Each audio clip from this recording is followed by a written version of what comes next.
Hi there, welcome to From the Ivory Tower. My name is Omotayo Alo. From the Ivory Tower is a program that seeks to take topical issues to tertiary institutions so that our academics can also give their light on what other members of the society are talking about. And today our topic is something very recent, something very relative, and something that would interest you. We are looking at the role of the press in fighting terrorism. But before we go to our professor who would give us an academic angle to this issue, we spoke to some students of the university, and this is what they had to say on what the press should do in fighting terrorism. The media should try as much as possible to earn our trust. With that, they could reduce the, then if they earn our trust, then we can now know truthfully if there is really the rate of terrorism. We can now know if it's as high as expected as it's meant to be. The media can get those people they look up to or they believe in to come and convince the general public or to convince those they are against on how to cop them. So I think basically that's it. The media should help us to connect the dots, the missing dots. We know, especially in this country where we know that most of our politicians are not very sincere. We know that they can sing a tune here now and then do something else behind the scenes. So the media should do more in connecting the dots. But now that we are speaking out, we are getting assistance, and when we get assistance, probably this thing is going to die down and we'll become a better country. Okay, Nigerian media should just try and train people on this, on this issue, like, to create a lot of people that can actually take chances, take risks, and come up with something. All right, you heard the student well. While some said the press needs to do more of investigative reporting, others are saying responsibility on the part of the press is very key in fighting terrorism. So right now we want to go to the interview session where my guests for the day will be telling us more things we need to know about how the press or the media could join hands with other arms of government in fighting terrorism. I'm here with Professor Raf Akifeleye of the Department of Mass Communication. Straight to the business of the day. Okay. We are looking at the role of the media in fighting terrorism. And as we all know, 2014 is an historic year because it's 15 years of democracy in 2014. We also had the centenary celebration.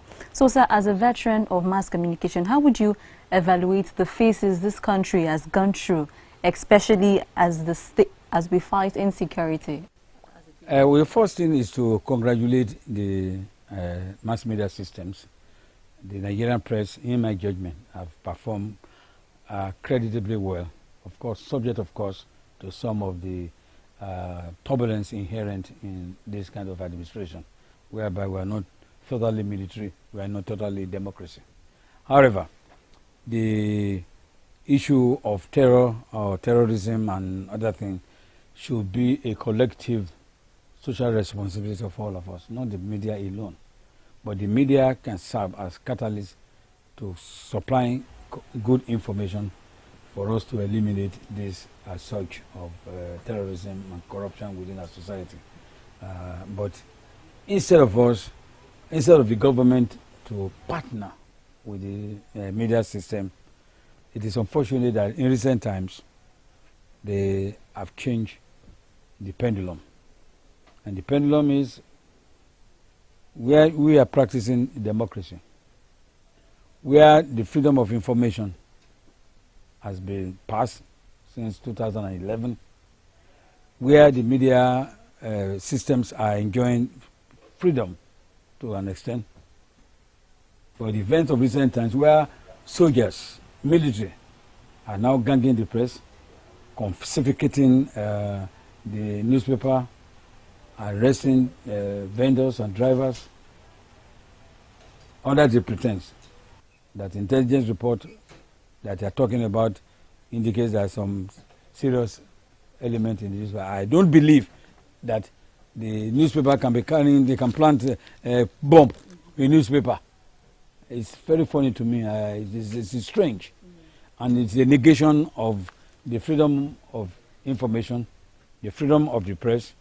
In fact, the freedom of information, the right to know, which Nigeria is a signatory to, a negation of Article 19 of the United Nations, a negation of the second Chapter 2 of the Nigerian Constitution, particularly Section 22 and 39. And also, it's also a negation of the Freedom of Information Act that the president, this same president, signed it in 2011. And 2014, soldiers are coming under the president and seizing newspaper, confiscating newspaper, and it's very dangerous. Since we are now moving to the 0 hour of 2015. So the government is in their own interest to partner with the media to help supply the correct information so that we can reduce or at least eliminate this act of terrorism in this country. All right, sir. Since terrorism started, what's your comments on what the other arms of government have been doing? I mean the legislature, the judiciary and the executive independently. What they've been doing so far? What's your comment on? Well, they've been saying so many things in that respect, but they're not doing anything. Show, don't tell. But it appears to me that our lawmakers are always very anxious to pass law that we enhance their welfare, rather than to pass law that we enhance the welfare of the people they're representing. It appears to me they'll be talking, but they'll not be acting at all. And that's the problem. You consider the case of these Chibok girls. It's now getting to almost 2 months now. And they're still talking, no action. It's a shame. Right. A one-time American president, Thomas Jefferson, said that he affirmed that the press is the fourth estate of the realm. That is the fourth arm of government. That is correct. Okay, so the press being the fourth arm of government, what should be their role now that the whole government is trying to tackle insecurity? So what should be the role of the fourth arm of government in tackling this problem? Well, the members of the fourth estate of the realm should be in the position to assist, provide information to the law enforcement agencies, provide information for the government, because there are so many different types of information that the journalists can get, just like that the government agency will not be able to get. So therefore, they can not be seen to be prosecuting, confiscating their newspaper, and then to cooperate with them. So there's a need for them, the government, to partner with government so as to reduce it. The other point is, what Jefferson said, he said, if I were in the position to determine either to have the press without the government or the government without the press, he said, we don't hesitate a moment to choose the latter. It shows you the significance of the press in any sustainable democracy. It then follows that members of the fourth estate of the realm must be, and they should continue to serve as the trustees of the public trust. And they should be given the enabling environment to operate. And when they fail to give them the enabling environment and they are ganged, and what happens, instead of some members of the fourth estate of realm to be practicing journalism of peace, it will metaphors to fourth estate of the wreck. So it is in our interest to have fourth estate of the realm rather than to have fourth estate of the wreck. That is very dangerous. When you continue to seize newspaper, then you allow rumor network to come. You allow what you call social media to come. And social media nowadays are so powerful, and they have their heavily powerful network, and they don't take any damn for objectivity, for fairness, for accountability, for social responsibility. The only is to process information and send it. Whereas the mainstream journalism, we check for fairness, we check for accuracy, we check for objectivity, we check for social responsibility. So when you are ganging the members of the fourth estate of realm and you are trying to padlock the air, it will not work. It will not work because of the precedent. You recall that the military under Abacha tried to silence the media, it didn't work. IBB, with his own contribution, tried, it didn't work. Buhari, Diagban tried, it didn't work. So how can a civilian regime now under President Jonathan say they want to gang the press? It's not possible to padlock the air. Cannot padlock the air. Okay, thank you. The earlier they realize, the better. Okay. Because the members of the fourth estate of the realm are also members of the society, and they will be in the position to be able to protect and give information to the government so as to at least control or eliminate this terrorism. All right, thank you very much. From the inception of insecurity, we see a lot of media with public announcements. There are billboard messages saying "Bring back our girls." We see hashtags here and there. But it appears that a lot of things that the media has done is not yielding positive results. So to say, we are not seeing answers in all of these things. And some have even accused the media of not doing investigative reports enough to expose the hideouts of these insurgents. So for you, how would you rate the performance of the media? Well, it's unfair to blame the press for this issue. My own assessment of the press during this period of insecurity is that the media, given the circumstances, how the way they practice, I think they have done well. Done well in terms of supplying necessary information. Done well in terms of publicizing the adoption of these girls. Done well in the sense of getting people to be aware, getting international support. It is not by any means that the wife of the President of the United States is also protesting, bring our girls back. It is not unusual also that the big people, including big men and women in Abuja, international people are coming to say bring our girls back. And if care is not taken on this ganging season of newspaper, it will change from bringing our girls back to bringing our press back. I hope they will not get into that system that people putting bring back our press. Because that is a warning.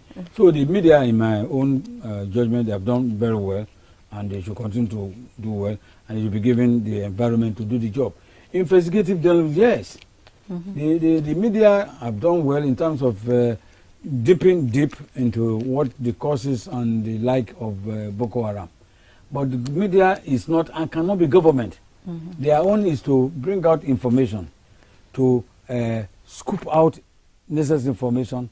It's for the processor of that information, that's the government in this case, to process the information for the good of the country, rather than trying to gang the press.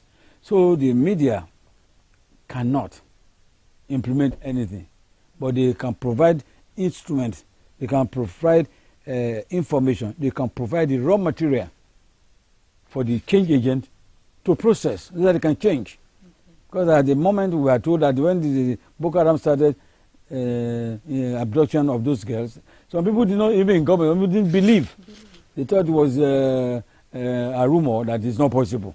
But we have found out it is possible. But the media, in my judgment, send what we call early warning signal to them. It took them several months to act, and that's the consequence of delay in acting. It is not, don't blame the press. The press don't participate in any deal. And what they do is that they report about the deal, they report about the deal makers, and if they're going to be any deal, they should try as much as possible to deal out the press from the deal. All right, thank you, sir. Before we take a short break, I'd just like you to comment on this. We know that the media has the duty to make the citizens abreast of happening in society. Yes. And we also know the agenda-setting power of the media. That is, whatever the media publicizes, what the people begin to think about, as against the sole aim of terrorist group to make themselves popular, and they make themselves larger than life for people to start getting afraid, being scared of them. So the more the media begins to publicize and give information about these people, is it not publicizing the media? How can the balance be drawn in not setting the agenda to make people afraid and, of course, doing their job as the media? Well, if you look at the agenda center theory, it has changed. In the Middle East part, it was conceived that the media set the agenda and the public are passive. Now it has changed to the point that the agenda are now jointly set by the media and the public. So the public is no longer passive. They also set the agenda. The media also set the agenda. So it is no longer the media that is setting the agenda. So it is the collectivity of the media and the citizens that set the agenda nowadays. So the theory has changed in recent times, whereby we and the media people and the public set the agenda for the public. And the concept of agenda setting, if I set the agenda and you don't listen, I provide you information, you don't process the information, I give you raw material, you didn't process it, the media cannot go and be fighting the terrorists. They are supposed to provide the information, and then the government will process.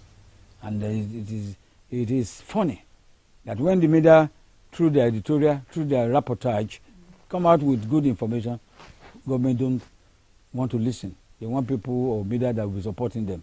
And whereas we are not there to be supporting, we are not to cleanse the corruption in the society, we are not to provide information for good life and also security of life and property in this country. Core TV News presents a platform with presence in over 30 states of the Federation. Be sure to be had. For live coverage of events, we have the capacity to deliver from anywhere in Nigeria and beyond. Contact us now on 0803-471-8550 or 0803-724-9733, 014-533-407. Our 24-hour news station.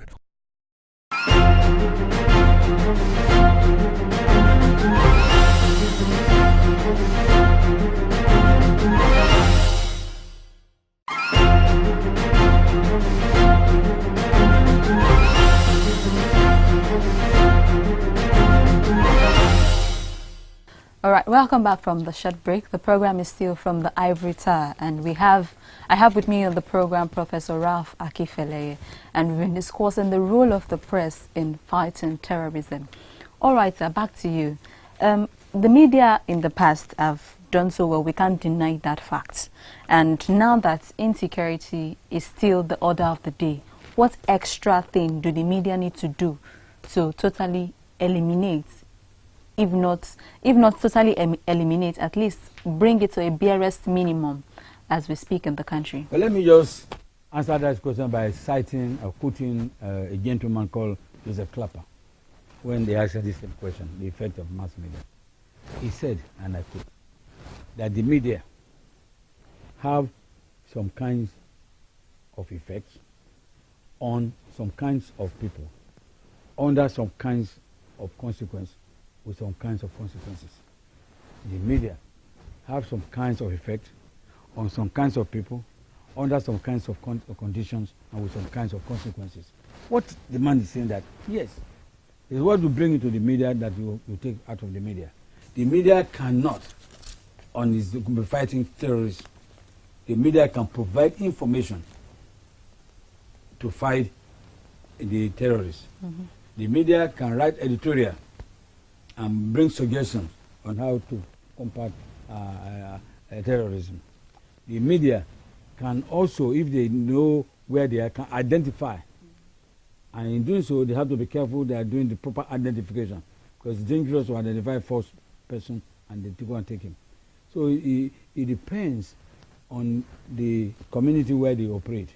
So we shouldn't be expecting the media to go and fight terrorists. They have no instrument to fight. The instrument to fight is to get information, because information is power to any democracy. Information is a catalyst for any development. Information is an accelerator of any meaningful democracy. Information also is an equivocator which can provoke and provoke. Therefore, in passing of the information, the government should be able to take those information to process and process it accurately. Not that they will expect the press to go and fight terrorists. They have no instrument to fight. They have no gun, no machine gun. It's for them to provide information and also help build a good nation and a safe nation. All right. Yes. Okay, thank you very much, sir. A lot has been said on insecurity in Nigeria and how media can play their role in curbing this problem. Let's move to 2015 elections. 2015 elections is building up seriously, and we have a lot of politicians doing all sorts just to be in power, just to have their mandates on ground in the next phase of leadership. So what should be the role of the media in covering elections? That is, what should be the mandates of the media in election coverage? The journalistic integrity should be expected of the journalists to maintain. The ethical consideration of the press should be there. In doing that one, the press must be socially responsible about and how they cover the election. All right. In being socially responsible, also, the INEC, that's the regulator and the people conducting election, and even the politicians also, should be in the position to give the correct information to the press so that we don't process wrong information.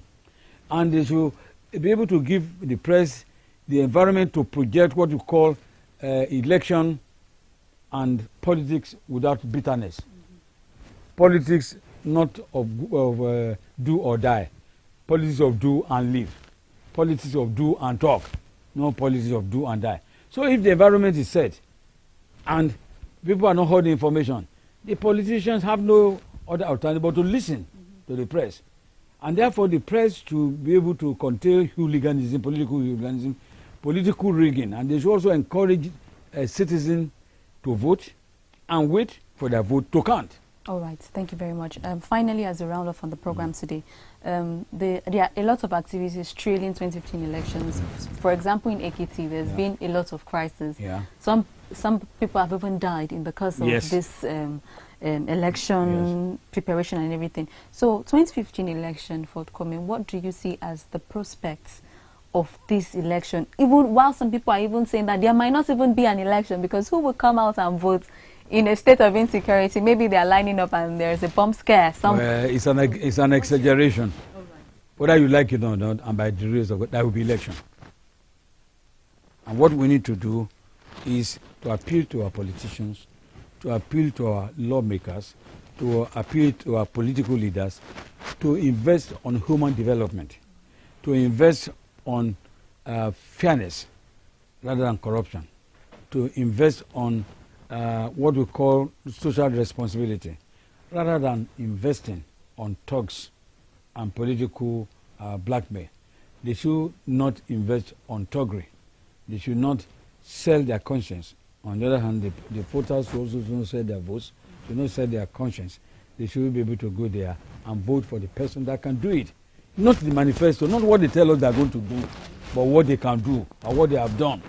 And some politicians will go out and campaign. I will provide this, I provide aeroplane, I provide air condition, mobile air condition you put in your pocket, I provide mobile television you put in your pocket. Fallacy. Those are mundane things. So what the politicians should do to be able to get the welfare of the masses at their heart rather than their heart. It is not that they go there and go and clear all the revenue, clear all the money there at the people's expense. I'm giving them, so the system of politics with bitterness should be discouraged. Amala politics should be discouraged. Rice politics should be discouraged. 15 naira salt politics should be discouraged. And Eba and Amala politics should be discouraged. He was now talking about fairness, and people should vote, and thuggery should, and also the candidates also should be speaking from level of understanding, from level of peace rather than level of confusion. So the media, as you should now have the opportunity, the current opportunity, as we move into the period of 2015, to practice what I call peace journalism, not combative journalism, not journalism of next of kin, not yes sir journalism, not protocol journalism, but journalism of conscience. All right. Thank you very Thank much. you. Yes, I've been speaking to Professor Ralph Akifele, and sir, I must say it was really nice talking to you on the program. Thanks for being on this program. It's from the Ivory Tower, and Professor Ralph Akifele has been able to discuss extensively the national issue, insecurity, how the press can help fight terrorism, and also cover responsibly well the 2015 elections. It was nice talking to you, sir. Thank you very much. All right. Knowledge is important and information is power. So I'd like you to see this quote session we have for today.